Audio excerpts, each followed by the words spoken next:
मोदी सरकार ने pension scheme को लेकर बड़ा फैसला किया है। आज हुई कैबिनेट की बैठक में direct benefit transfer of 1 month salary in 3 installments to first time employees. EPFO pension बढ़ोतरी का ऐलान। जानिए 2025 के बजट में पेंशन भोगियों को क्या मिलेगा फायदा। भारत में कर्मचारी भविष्य निधि संगठन ईपीएफओ और कर्मचारी पेंशन योजना ईपीएस 95 लाखों कर्मचारियों की सेवानिवृत्ति के बाद वित्तीय सुरक्षा सुनिश्चित करती है। हाल के वर्षों में ईपीएस 95 के तहत पेंशन राशि को लेकर पेंशन भोगियों ने कई सुधारों की मांग की है। 2025 के बजट में इन योजनाओं को लेकर बड़े बदलावों की संभावना है। सरकार ने ईपीएस 95 के तहत वेतन सीमा को बढ़ाने और पेंशन राशि में सुधार के लिए प्रस्ताव तैयार किया है।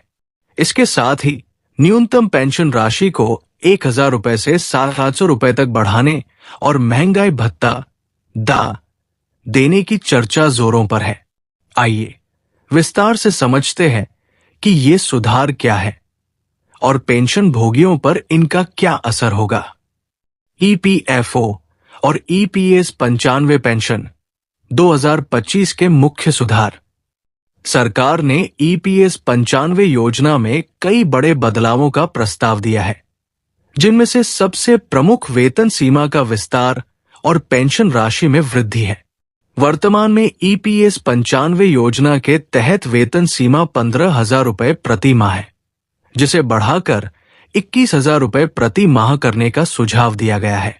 इस बदलाव से उन कर्मचारियों को सीधा लाभ होगा जिनकी आय अधिक है, क्योंकि पेंशन की गणना वेतन सीमा के आधार पर होती है। इसके अलावा पेंशन की अधिकतम राशि भी बढ़कर 10,050 रुपए प्रति माह हो सकती है। न्यूनतम पेंशन को लेकर पेंशन भोगियों ने वित्त मंत्री से मुलाकात की और इसे 7,500 रुपए करने की मांग की। उनका तर्क है कि वर्तमान 1,000 रुपए की न्यूनतम पेंशन जीवनयापन के लिए पर्याप्त नहीं है। ईपीएस 95 राष्ट्रीय संघर्ष समिति ने इसके साथ महंगाई भत्ता को भी पेंशन में शामिल करने की अपील की है। सरकार इन प्रस्तावों पर विचार कर रही है और 2025 के बजट में इन पर अंतिम निर्णय लिया जा सकता है। पेंशन में वृद्धि के मुख्य लाभ। पेंशन राशि में बढ़ोतरी से पेंशन भोगियों को कई तरह के फायदे होंगे। आर्थिक सुरक्षा में सुधार। सेवानिवृत्ति के बाद पेंशन भोगियों की सबसे बड़ी चिंता उनके मासिक खर्चों को पूरा करने की होती है। पेंशन राशि बढ़ने से उनकी आर्थिक स्थिति बेहतर होगी। 7,500 रुपए न्यूनतम पेंशन से वृद्धावस्था में जीवन यापन सरल हो सकेगा। महंगाई से राहत। महंगाई भत्ता जोड़ने से पेंशन भोगियों की आय महंगाई दर के अनुसार बढ़ती रहेगी। ये महंगाई के कारण होने वाली आर्थिक चुनौतियों को कम करने में मदद करेगा। पेंशन फंड में वृद्धि। वेतन सीमा बढ़ने के कारण नियोक्ताओं और कर्मचारियों का योगदान भी बढ़ जाएगा।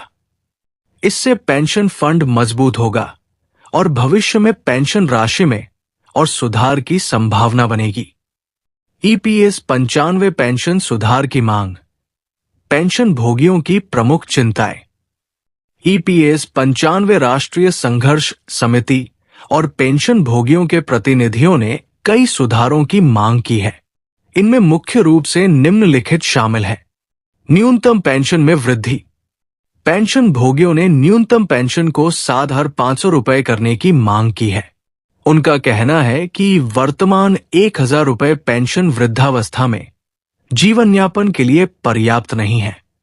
महंगाई भत्ता महंगाई भत्ता को पेंशन में शामिल करने से पेंशन भोगियों की पेंशन राशि महंगाई दर के अनुरूप बढ़ती रहेगी। मुफ्त चिकित्सा सुविधाएं। पेंशन भोगियों ने मुफ्त चिकित्सा सेवाओं की भी मांग की है। उनका तर्क है कि वृद्धावस्था में स्वास्थ्य संबंधी खर्च सबसे बड़ी चुनौती बन जाते हैं।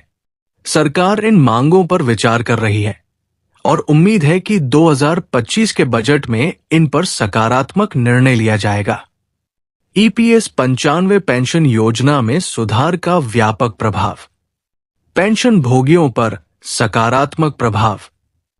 बढ़ी हुई पेंशन राशि और महंगाई भत्ता वृद्धावस्था में पेंशन भोगियों के जीवन स्तर को बेहतर बनाएंगे।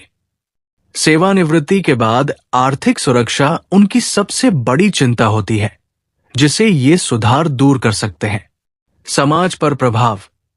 बेहतर पेंशन व्यवस्था से वृद्धावस्था में जीवनयापन का स्तर सुधरेगा। ये पेंशन भोगियों के परिवारों के आर्थिक बोझ को भी कम करेगा। सरकार पर प्रभाव। हालांकि पेंशन में सुधार से सरकार पर वित्तीय बोझ बढ़ेगा, लेकिन ये कदम सामाजिक कल्याण की दृष्टि से बेहद महत्वपूर्ण होगा। ईपीएस 95 पेंशन योजना में आवेदन प्रक्रिया। ईपीएस 95 पेंशन योजना के तहत आवेदन प्रक्रिया को सरकार ने सरल बना दिया है। पेंशन भोगी ऑनलाइन और ऑफलाइन दोनों माध्यमों से आवेदन कर सकते हैं। ऑनलाइन आवेदन प्रक्रिया। 1. ईपीएफओ पोर्टल पर जाएं। ईपीएफओ की आधिकारिक वेबसाइट पर लॉगिन करें। 2. फॉर्म 10D भरें। इस फॉर्म में अपना नाम, सेवा अवधि और बैंक खाता विवरण भरें। 3. दस्तावेज अपलोड करें। Aadhaar card, PAN card, bank passbook की कॉपी और सेवा प्रमाण पत्र अपलोड करें। 4. आवेदन सबमिट करें। सभी विवरण सही होने पर आवेदन सबमिट करें।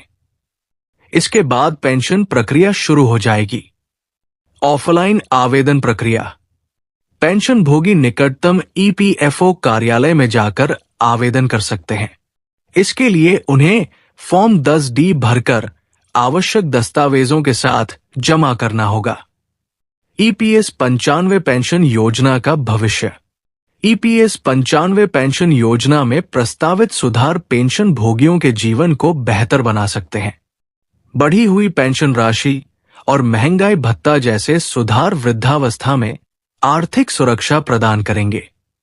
हालांकि इन सुधारों को लागू करने के लिए सरकार को कई वित्तीय और प्रशासनिक चुनौतियों का सामना करना पड़ेगा।